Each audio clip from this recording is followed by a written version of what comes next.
Hi everybody and welcome. If you found this video through one way or another, hopefully I can offer you something of value that you can use, maybe give you something to think about that'll make your life a little bit better. So to give you a little bit of context, my name is Nicholas. I live in Houston, Texas. I work as a personal trainer and a fitness coach. Love doing that, but that's actually not going to be why I make YouTube videos. I also have a very deep interest in just people. Things like psychology, self-development, personal growth, things of that nature. And so to give you a little bit of background, I'm somebody who, when I was younger, struggled a lot with things that are commonly talked about in the modern era, things like depression, anxiety. People talk a lot about ADHD. People think that, you hear a lot of talk about being on the autism spectrum, things of that nature. And in my younger years, these were words or labels that were often used to describe some of the struggles that I lived through and that I sought treatment for. And now that I'm older, I'm in a place in my life where I've been largely able to move past a lot of that stuff and function and build a life in a way that I would consider to be a vast improvement over where I was previously. And so I thought it might be worthwhile to film some videos here and there and just kind of talk about my journey and how I started from a place of real struggle and got to a place that's really a whole lot better, and I'm a lot happier. And see if anything that I have to talk about could be of use to somebody somewhere. I think if you can do something like that and help even one person, it's worth doing. So here we are. So this is my very first YouTube video that I've ever filmed. So what I'm going to talk about is the thoughts that I had after seeing a video of a family going to Sears to buy shoes in the year 1977. It was a YouTube video that I saw last week. I think that the name of the video was literally going to buy shoes with my mom at Sears in 1977 or something close to that. Anyway, and the video was literally exactly what it said. It was like a candid home movie. The family, it's like a mom and a few kids piled into the car. They drive into town, go to Sears, look for shoes for the kids. They get measured for the shoes. They buy the shoes and then they leave. That's the end of the video. And this is really fascinating because this particular video had over 1 million, I want to say maybe even like 2 million views and a whole lot of comments. And it seems to grab the interest of a lot of people, myself included. And after the video finished, I was really stunned with this feeling that I'm going to try to describe and unpack because I think it's worth talking about. And that is that literally every single person in that video in the year 1977, from the mother to the kids, to the people in the background of the store, to the cashier that rang them up, to the lady that measured the kids' feet, get them properly fitted for shoes, even the background music and the ambiance of the store. All of these people and this energy in this video was vastly calmer than any energy that you're going to encounter in your day-to-day life in the public today. Almost 15 years later, 50 years later, 50, in 2026. Some of y'all may have been alive in 1977. I was not. That was definitely before my time. So I never lived that. I never experienced it. I don't know really what that's like. But the energy, the calm energy of the video and just the way that people communicated and interacted was so different. I mean, the kids were very engaged. They were generally pretty still, pretty calm. They didn't seem hyperactive. They seemed generally respectful and well-behaved. Mom, the one who was running the show, didn't seem like she was in a rush, that she was stressed out, in a hurry. But they also didn't seem sedated, like they were dragging their feet or that they were overtired, things of that nature. They just was very reasonable. They moved at a reasonable pace. Everybody was very engaged, interacting with the process, interacting with each other, and they were tuned in. It was like a process. They were, going through this little event as a family, and that was just life. And I just don't see a lot of that in the modern era. It really got me thinking, what is the difference between 1977 and today, 2026? The answer obviously is a lot. I mean, a lot's different. But the most obvious thing that comes to mind for me is we are saturated and inundated in 2026 with a level of technology that plainly didn't exist in 1977. I'm talking about smartphones. I'm talking about social media.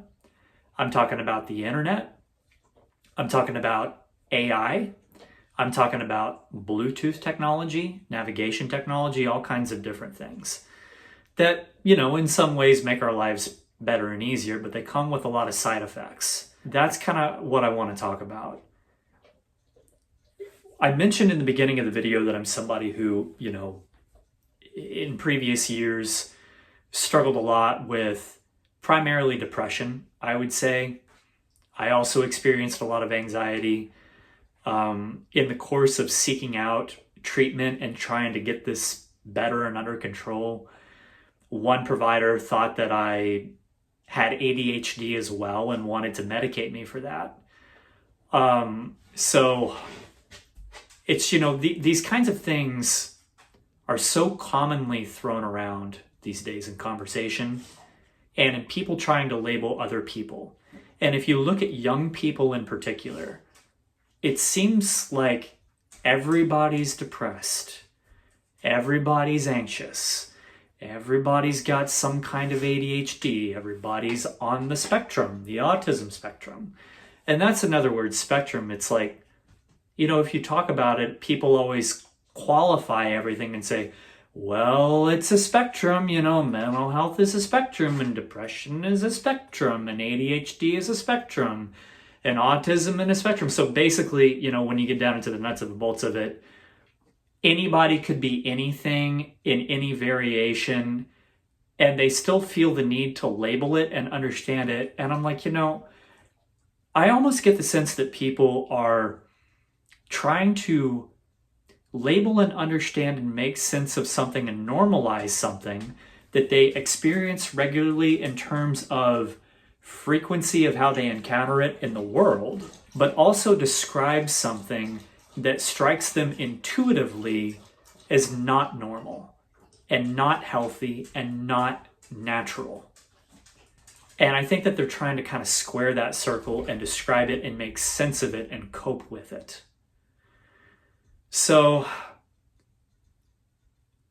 in reflecting all of that and going back to that video from 1977, I couldn't help but wonder if what we're experiencing civilizationally is the side effects of vast and chronic overstimulation from technology.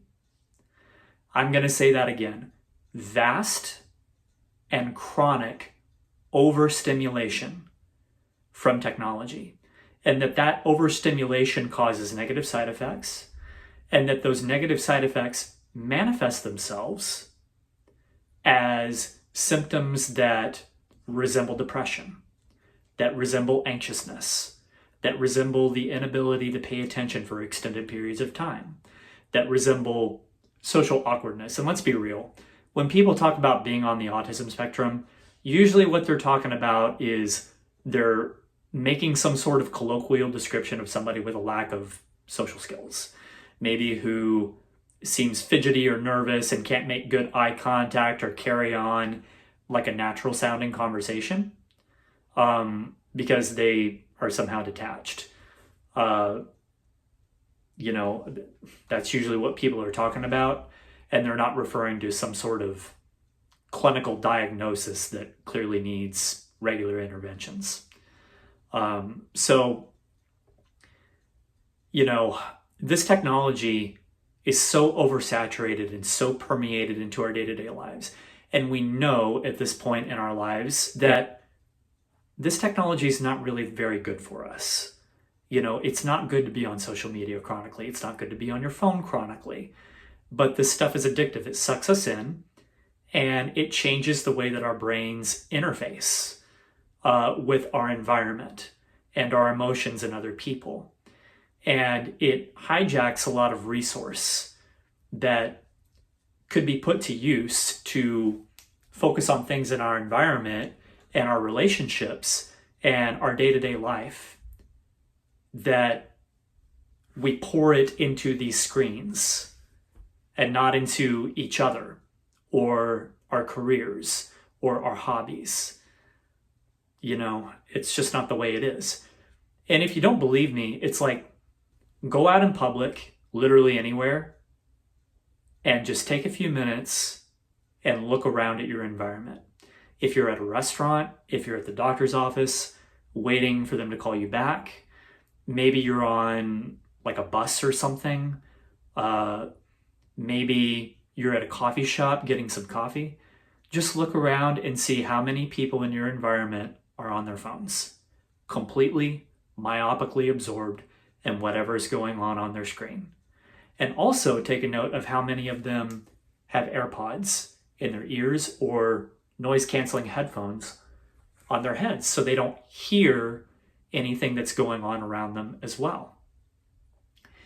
Take a look and pay attention to the type of music that's playing in any given environment, like a grocery store or a department store. What kind of music is going on in the background?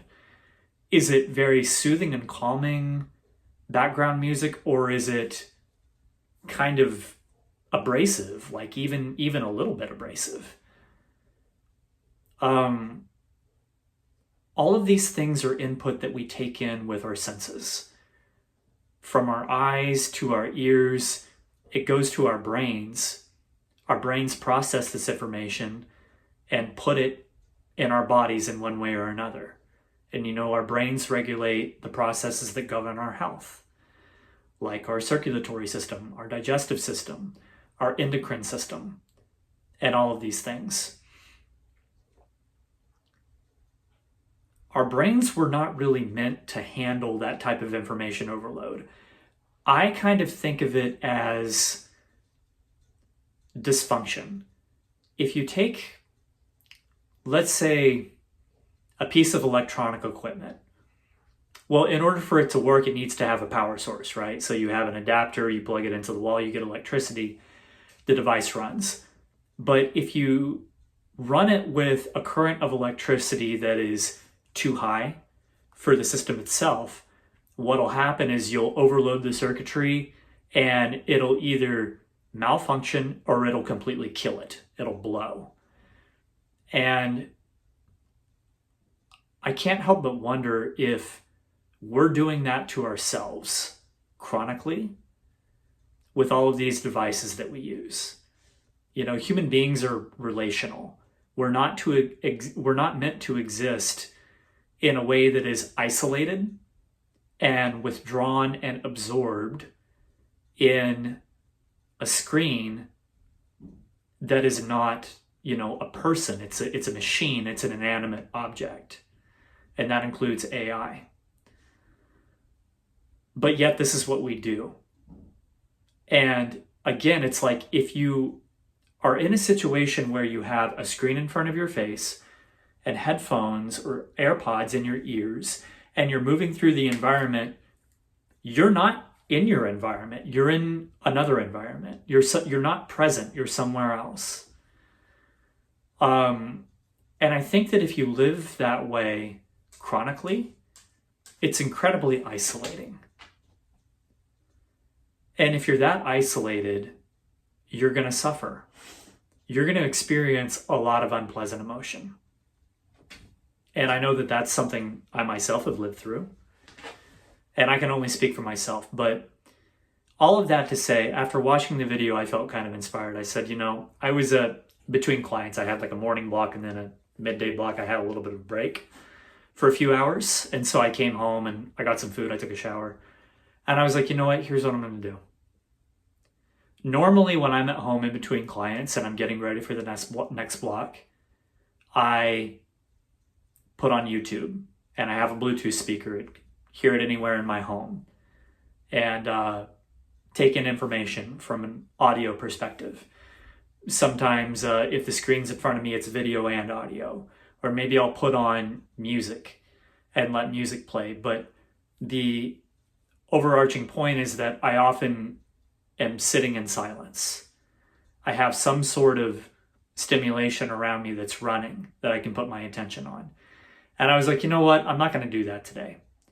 I'm going to devote 2 or 3 hours, and I'm going to close my laptop screen. I'm going to put my phone in the other room, and I'm just going to go about my morning without all that input and see what happens. And this is what happened.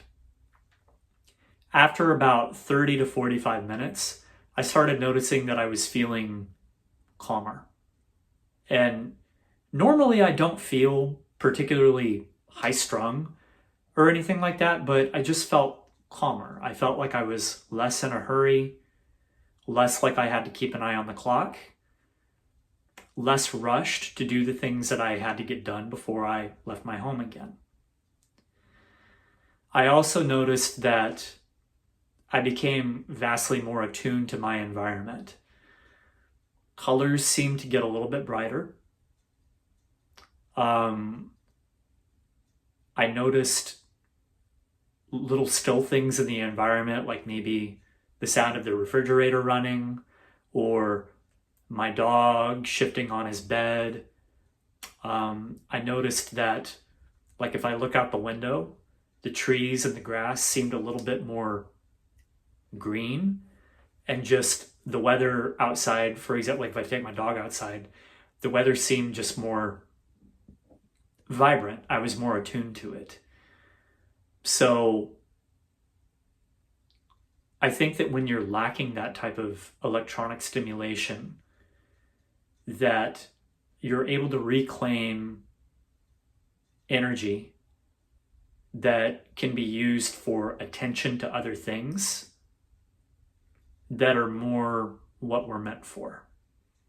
And I think that if you can have the discipline to decouple yourself, even just for a little while, from this type of technology, just unplug, so to speak, you can experience that. I really enjoyed it. It set a wonderful precedent for the whole rest of my day, and my energy was just way more calm and grounded. And I love that. And it showed in my interactions with people throughout the rest of the day. So anyway, that's all I really have to say about what I experienced that day and my thoughts on that video. So if this hits, let me know. I'd love to hear from you. I have no idea, it's my first YouTube video. I don't really know how this works, or if it's going to reach anybody or whatever. So I'm just going to throw caution to the wind. And if this goes well and I find that I enjoy this, I can make more videos and talk about all kinds of different things that I've lived through and put into practice that got me from a really bad place to a much, much better place. So anyway, I hope the rest of your day goes well, and maybe I'll talk to you soon. Take it easy.